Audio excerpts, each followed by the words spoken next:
Robinson Crusoe. Chapitre 5. Naufragé sur une île déserte. Point A. Nous avons navigué vers le nord, le long de la côte, et avons prévu de traverser l'océan Atlantique jusqu'en Afrique, entre 10 et 12 degrés de latitude nord. C'était la route maritime de l'Amérique du Nord vers l'Afrique à cette époque. Le temps était beau mais très chaud. Nous avons navigué vers le nord pendant plusieurs jours, puis nous avons viré vers le nord-est. Environ 12 jours plus tard, nous avons franchi l'équateur. B. Lorsque nous étions à 7 degrés 22 minutes de latitude nord, il y a eu un violent ouragan. Sa violence était hors de notre connaissance. Cela a duré 12 jours et la mer semblait avaler le bateau à chaque minute. L'un d'entre nous est mort de maladie et 2 ont été emportés par la mer. Le navire a été gravement endommagé. Au matin, l'un d'entre nous a vu la terre. Mais bientôt notre navire a heurté le sable sous la mer et ne pouvait plus bouger. Comme le navire ne pouvait pas bouger, il risquait de se briser en morceaux à tout moment. Nous avons dû quitter le navire aussi vite que possible. Nous sommes montés sur un bateau et avons essayé de naviguer vers la terre. Il était impossible pour un si petit bateau de vivre longtemps dans ces eaux sauvages. Bientôt, il a été renversé par une vague et nous étions tous dans l'eau. C. J'ai regardé autour de moi mais je ne voyais personne. Je ne voyais que des montagnes d'eau tout autour de moi. Soudain, mes pieds ont touché le sol, et une vague m'a poussé sur la plage. Je me suis levé et j'ai marché plus haut jusqu'à la rive. J'ai essayé de chercher mes amis mais je ne voyais personne. Ils se sont tous noyés. D. Il faisait nuit maintenant et je suis resté en haut d'un grand arbre pour la nuit, car j'avais peur des animaux sauvages. Le lendemain, la mer était à nouveau calme.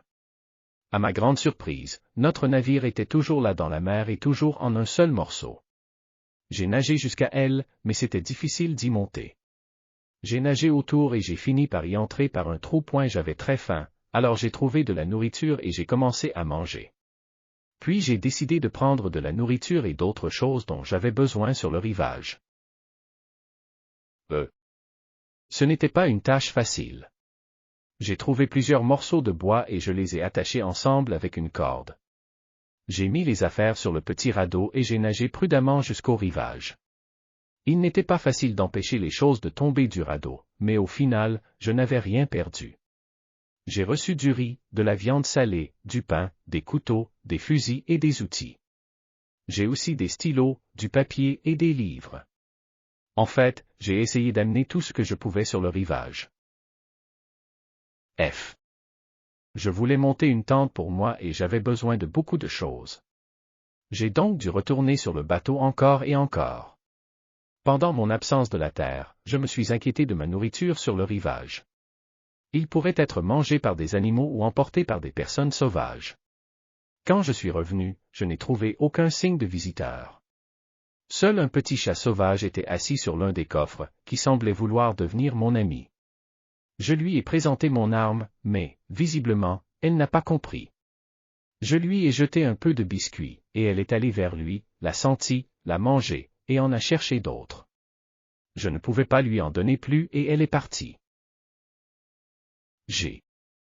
Je suis monté au sommet de la plus haute colline pour regarder autour de moi. Je pouvais voir que j'étais sur une île et qu'il y avait 2 plus petites îles à quelques kilomètres de là. Plus tard, j'ai trouvé une grotte sur le côté de la colline. J'ai installé une belle tente devant. La grotte était un très bon endroit pour garder mes affaires. Cette nuit-là, j'ai bien dormi dans la tente, qui était ma nouvelle maison. H. J'avais peur qu'il y ait des animaux sauvages sur l'île et j'ai donc commencé à construire une clôture devant la grotte. J'ai coupé des arbres et utilisé des cordes que j'ai récupérées sur le bateau. Au final, j'avais une clôture solide, qui formait un demi-cercle autour de ma grotte et de ma tente. I.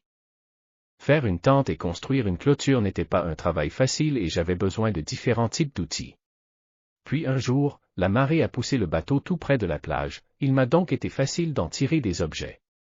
Je suis retourné au navire plusieurs fois et plus tard, il y a eu une terrible tempête la nuit. Le lendemain matin, je me suis précipité sur la rive pour voir le navire, mais je n'ai vu que des morceaux de bois. J'ai été très triste pendant un certain temps. Tous mes amis sont morts.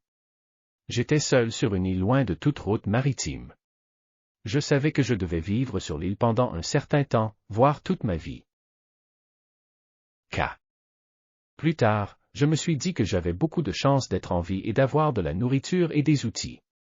J'étais encore jeune et j'avais un long chemin à parcourir dans le monde. Sur un morceau de bois, j'ai gravé la date de ce jour. J'ai décidé de faire une coupe pour chaque jour afin de savoir combien de temps je suis resté sur l'île. J'ai décidé de me préparer à vivre sur l'île pendant un long moment.